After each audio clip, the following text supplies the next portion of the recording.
என்ன இங்கே தனியாக அமர்ந்திருக்கிறீர்கள்? முகத்தில் சோகம் கப்பியுள்ளது. என்ன கவலை? அகத்தில் பெரியப்பா பெரியம்மா மன்னி எல்லோரும் க்ஷேமமாக இருக்கிறார்கள் அல்லவா?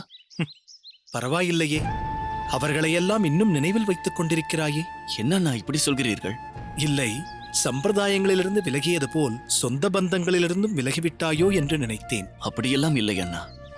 இன்று அடியேன் ஏற்றுள்ள இந்த தோற்றம் எங்கு சென்றாலும் மற்றவர்களுக்கு ஒரு கேள்விக்குறியாக இருக்கிறது.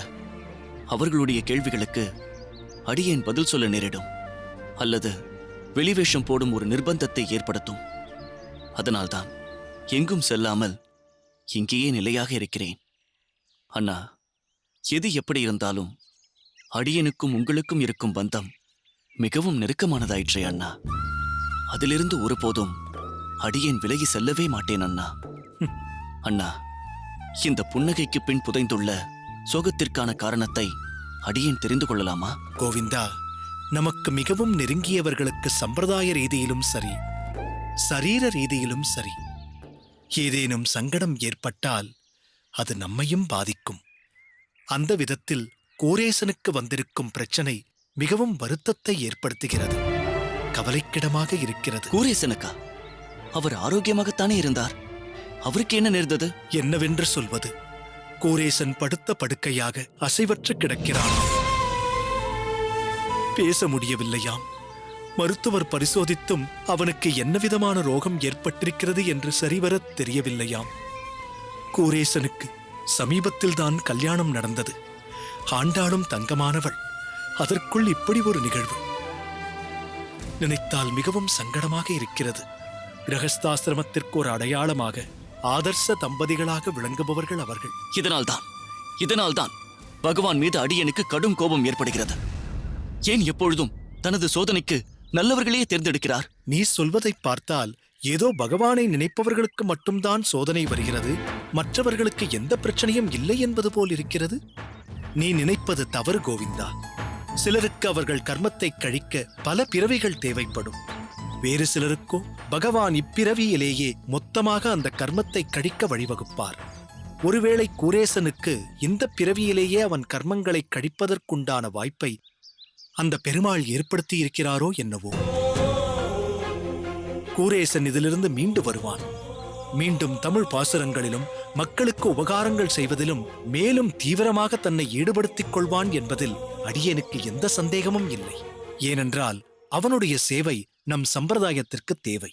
மன்னிக்கவும், வைணவ சம்பிரதாயத்திற்கு தேவை. நாளை காலை எல்லோரும் சென்று கூரேசனை பார்க்க இருக்கிறோம். சரி அண்ணா, அடியேனும் வருகிறேன். எங்கே? என்னண்ணா இது? கூரேசனை பார்க்கத்தான். நீ எதற்காக கூரேசனை பார்க்க வேண்டும்? என்னண்ணா இப்படி கேட்கிறீர்கள்? எல்லோரும் ஒன்றாக பழகியிருக்கிறோம். அப்படி இருக்க அடியேனுக்கும் கூரேசனை பார்க்க வேண்டும் என்ற ஆசை இருக்காதா? தவிர ஒரு 4 பேர் சென்று பார்த்தால்தானே கூரேசனின் குடும்பத்திற்கும் தெம்பாக இருக்கும். வாஸ்தவம்தான். உற்றாரும் நண்பர்களும் சென்று பார்த்தால் மனதிற்கு சமாதானமாகத்தான் இருக்கும். ஆனால் நீ சென்று பார்த்தால் எல்லோர் மனதிற்கும் சங்கடம்தான் ஏற்படும். நீ சம்பிரதாயத்தை விட்டு விலகியிருக்கிறாய் என்று கூரேசனின் தகப்பனாருக்கு தெரிந்தால் அது மிகப்பெரிய வேதனையை ஏற்படுத்தும். நாளை கூரேசனின் உடல்நிலை குணமடைந்து உடனே உன்னை பற்றி தெரிந்தால் அவன் உடல்நிலை மீண்டும் பாதிக்கும் அபாயம் உள்ளது. அதனால் நீ இப்போது கூரேசனை பார்க்காமல் இருப்பதுதான் நல்லது. அண்ணா, இப்படியெல்லாம் சொல்லாதீர்கள். அடியேன் வருவதை தடுக்காதீர்கள். கோவிந்தா, இப்பொழுதெல்லாம் அடியேன் சொல்லும் பல விஷயங்களை நீ கேட்பதில்லை. ஆனால் இந்த ஒரு விஷயத்தில் மட்டுமாவது அடியேன் சொல்படி நடந்து கொள். கூரேசனை பார்க்கும் தகுதி உனக்கு வரட்டும். அப்பொழுது சென்று நீ அவனை பார்.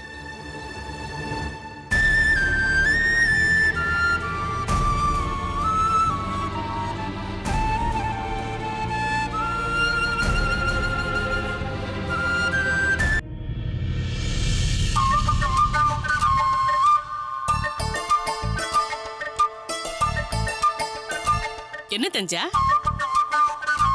புடவையை வைத்து என்ன அழகு பார்த்துக் கொண்டிருக்கிறாய்?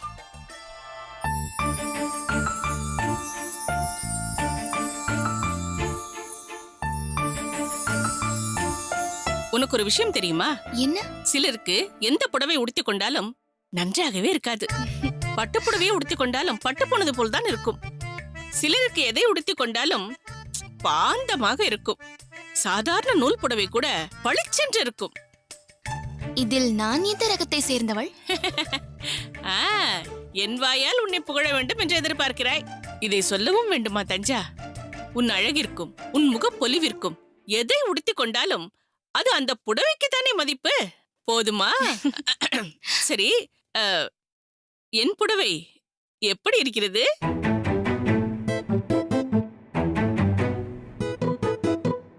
பல நாட்கள் பெட்டிக்குள்ளேயே போட்டி வைத்தது போல் இருக்கிறது. ஆமாம், அதனால்தான் இந்த புடவையை நான் அதிகமாக வெளியே எடுப்பதில்லை. ஏதாவது விசேஷம், கல்யாணம் என்று வரும்போதுதான் எடுப்பேன். தஞ்சா, அந்த வளையல்களை எடு. இதற்கு முதலில் எடு சொல்கிறேன்.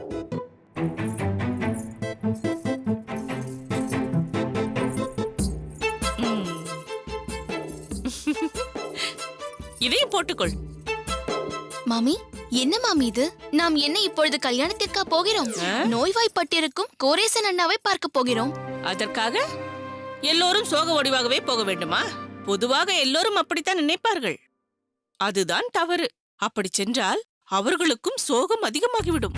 அதனால் இதை நீ அணிந்து கொண்டு போவதுதான் நல்லது. இந்த பிடி. பார்த்து.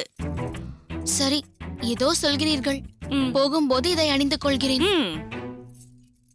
நீ இந்த வளையல்களை அணிந்து கொள்ளாமல் போனால் மட்டும் அந்த கூரேசனை பிழைத்துக் கொள்ளவா போகிறார்? மாமி, உங்கள் வாயிலிருந்து நல்ல வார்த்தையே வராதா? நேற்றும் அப்படித்தான். அவர்கள் முன்னிலையிலேயே முணுமுணுத்தீர்கள். ஆமாம், நான் சொன்னது முற்றிலும் உண்மை. அவர்களுக்கு ஒரு விவரமும் தெரியாது. ஆனால் உன் தாய் கௌசல்யா என்னிடத்தில் எல்லா விஷயத்தையும் சொல்லிவிட்டார்கள். என்ன பார்க்கிறாய்? இதெல்லாம் ஜாதகம் படுத்தும் பாடு. கிரகங்களின் சஞ்சாரத்திற்கு நாம் சவால் விட முடியுமா? ஆண்டாளின் ஜாதகத்தில் தோஷம் இருக்கிறது. அவளுக்கு திருமணமாகி தாம்பத்தியத்தில் ஈடுபட்டால் கணவர் மாண்டு விடுவார் என்று தெரிந்தும் அந்த கூரேசன் ஆண்டாளை திருமணம் செய்து கொண்டார். வினையை விதைத்தவன் வினையா இருக்கிறான். யானை தன் தலையில் தானே மண்ணை வாரி போட்டுக் கொள்ளும் என்று சொல்வார்களே, அதுபோல் கூரேசன் விஷயத்தில் அது உண்மையாகிவிட்டது. ஜாதக பலன்களை பரீட்சித்து பார்க்கலாமா? என்னையே எடுத்துக்கொள். நான் ஏன் இப்படி அல்லல் பட்டுக் கொண்டிருக்கிறேன்? அந்த பாழாய் போனவனுக்கும் எனக்கும் ரஜு பொருத்தமில்லை. அதை அலட்சியப்படுத்தினார்கள். அதுதான் அனுபவிக்கிறேன். மாமி, எல்லாவற்றிற்கும் உங்களையே உதாரணம் சொல்லாதீர்கள். சிலருக்கு ஜாதகத்தால் வினை என்றால் சிலருக்கு வாயால் வினை. நீங்கள் இப்படி இருப்பதற்கு உங்கள் வாய்தான் காரணம். அடுத்தவர்களை பற்றி அலட்சியமாக தூக்கி எறிந்து பேசுவது. தஞ்சா, இப்பொழுது நான் யாரை தூக்கி எறிந்து பேசினேன் என்கிறாய்? பட்டு மாமி, ஜாதகம் எப்படி வேண்டுமானாலும் இருந்துவிட்டு போகட்டும். அதற்காக கோரேசன் அண்ணாவை பற்றி இப்படி அச்சானியமாக ஏன் பேசுகிறீர்கள்? நான் எதுவும் அச்சானியமாக சொல்லவில்லை. நெருப்புடன் விளையாடினால் அது எரிக்கத்தானே செய்யும். ஜாதகத்துடன் விளையாடினால் அதன் பலனை அனுபவிக்கத்தானே வேண்டும். சரி சரி, புறப்படுவதற்கு நேரமாகிவிட்டது. தாமதமானால் என் அகத்துக்காரர் என்னை கடிந்து கொள்வார். அகத்துக்காரர் என்றதும் எனக்கு ஒன்று ஞாபகம் வருகிறது. இப்பொழுது சொல்கிறேன், கேட்டுக்கொள். கூரேசனும் ஆண்டாளும் ஒன்றாயிருந்ததால் பிரச்சனை வந்தது. நீயும் ராமானுஜரும் விலகி இருப்பதால் ஆபத்துதான் வரப்போகிறது. இந்த பட்டு எதை சொன்னாலும் அது நிச்சயமாக நடக்கும். உன் நன்மைக்காகத்தான் சொல்கிறேன். மாமி, உங்கள் பழைய புராணத்தை நிறுத்துகிறீர்களா? நான் புறப்படுகிறேன். தஞ்சா, நான் புறப்படுகிறேன் என்றால் என்ன அர்த்தம்? எல்லோரும் போகிறோம் என்றுதானே சொன்னாய்? நாம் எல்லோரும் தானே போகிறோம். நாங்கள் எல்லோரும் போகிறோம். நான் சொன்னது எங்கள் குடும்பத்தை. என்ன தஞ்சா இது? நான் ஆசையாய் பெட்டிக்குள்ள இருந்த புடவையெல்லாம் எடுத்து கட்டி கொண்டிருக்கிறேன். அதுவும் தவிர கூரத்தில் எனக்கு ஒரு தூரத்து சொந்தக்காரி ஒருத்தி இருக்கிறாள். அவளையும் பார்த்து விட்டு வரலாம் என்றுதானே நான் நினைத்துக் கொண்டிருந்தேன். கூரத்தில் மட்டுமா தூரத்து சொந்தக்காரி? உங்களுக்குத்தான் ஊருக்கு ஊர் சொந்தக்காரர்கள் இருக்கிறார்களே. நான் தான் பார்த்தேனே. இத பார் தஞ்சா, நான் ஆசையாக கிளம்பி விட்டேன். என்னையும் அழைத்துச் செல். வரவேண்டும் என்ற ஆசை இருக்கிறது. ஆனால் வாய் விஷத்தை அல்லவா கக்குகிறது. நாங்கள் எல்லோரும் அவர் பிழைக்க வேண்டும் என்ற எண்ணத்தோடு போகிறோம். நீங்களோ போகிறவனை ஒருமுறை பார்க்க வேண்டும் என்ற எண்ணத்தில் ஜாதகம் பலிக்கப் போகிறது என்ற மகிழ்ச்சியில் அல்லவா வருகிறீர்கள். என்று உங்கள் எண்ணம் மாறி நல்லெண்ணம் தோன்றுகிறதோ அன்று நீங்கள் எங்களுடன் வரலாம். அதுவரை இந்த அகத்தில் சீதன வெள்ளாட்டியாகவே இருங்கள். அகத்தை பொறுப்பாக பார்த்துக் கொள்ளுங்கள்.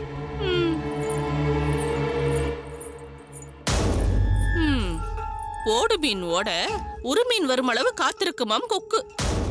பட்டு, உனக்கும் ஒரு காலம் வரும், கவலைப்படாதே.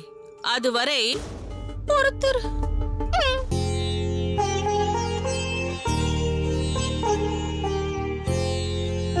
அண்ணல் மாயன் அணிகொள் செந்தாமரை கண்ணன் செங்கனிவாய் கருமாணிக்கம் தென்னிறை சுனைநீர் திருவேங்கடத்து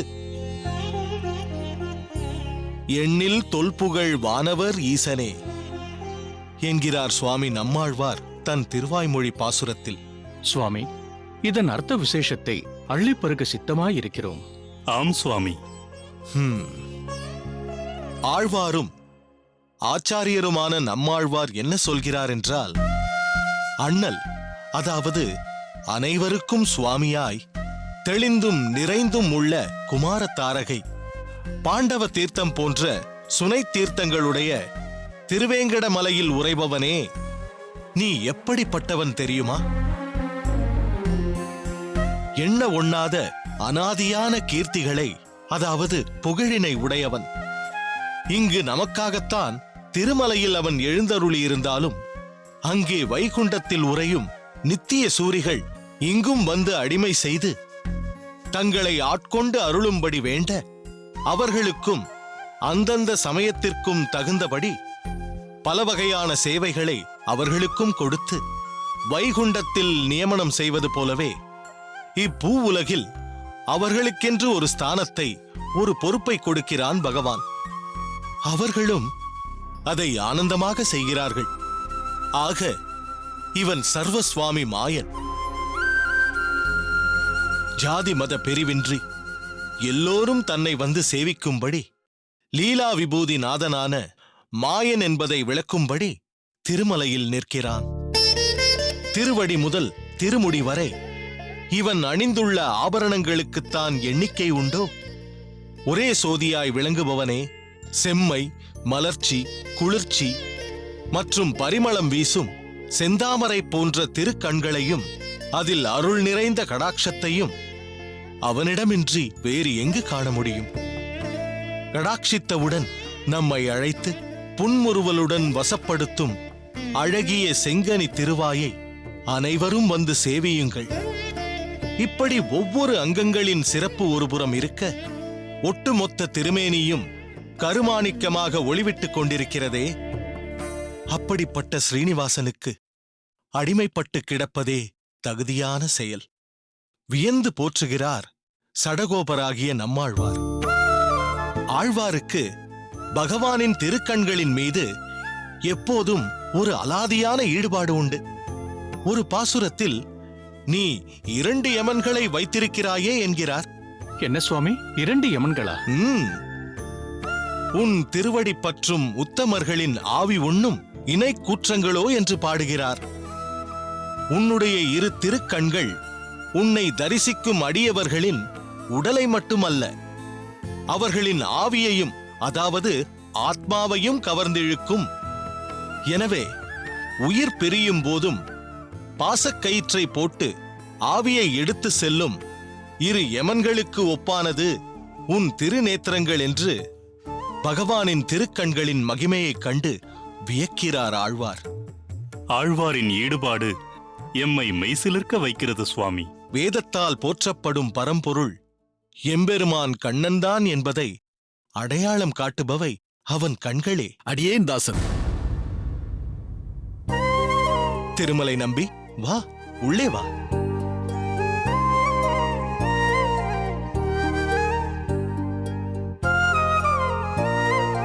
என்றும் பகவத் கைங்கரியத்தில் ஈடுபட்டிருப்பாயாக. எழுந்திரு.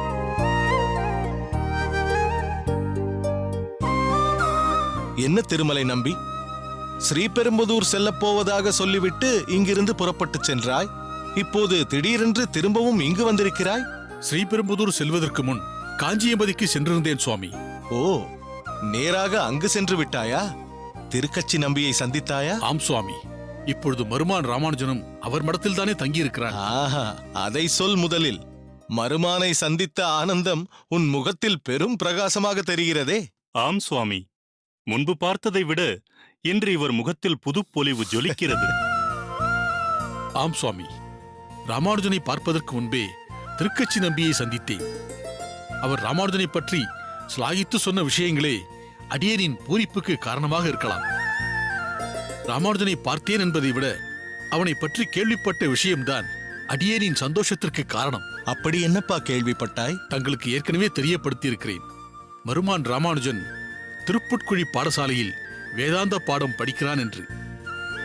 ஆமாம், நன்றாகவே ஞாபகம் இருக்கிறது. அந்த யாதவ பிரகாசரிடத்தில் பயில்கிறான் என்றும் அதற்கு முழு ஏற்பாடு நம் திருக்கச்சி நம்பிதான் செய்தான் என்றும் சொல்லியிருந்தாய். அடியேனும் திருக்கச்சி எது செய்தாலும் அதில் ஒரு அர்த்தம் இருக்கும் என்று சொல்லியிருந்தேனே. அது வீண் போகவில்லை சுவாமி. தாங்களும் தங்கள் திருவாக்கால் அடியேனின் மருமான் ஞானச்சுடர் விளக்காய் பிரகாசிக்கப் போகிறான் என்று ஆசிகளை நல்கியிருந்தீர்கள். அதற்கு மகுடம் வைத்தாற்போல் இப்போது ஒரு சம்பவம் நடந்துள்ளது. அப்படியா? என்ன அது?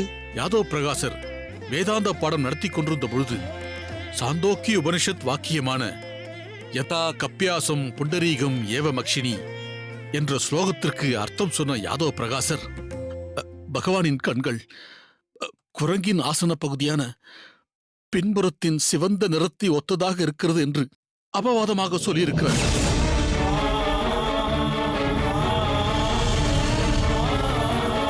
என் அகத்துக்காரர் குணமடையும் வரை நான் இங்கிருந்து அகல மாட்டேன். என்ன ஆண்டாள், ஏன் இப்படி குழந்தை போல் பிடிவாதம் பிடிக்கிறாய்?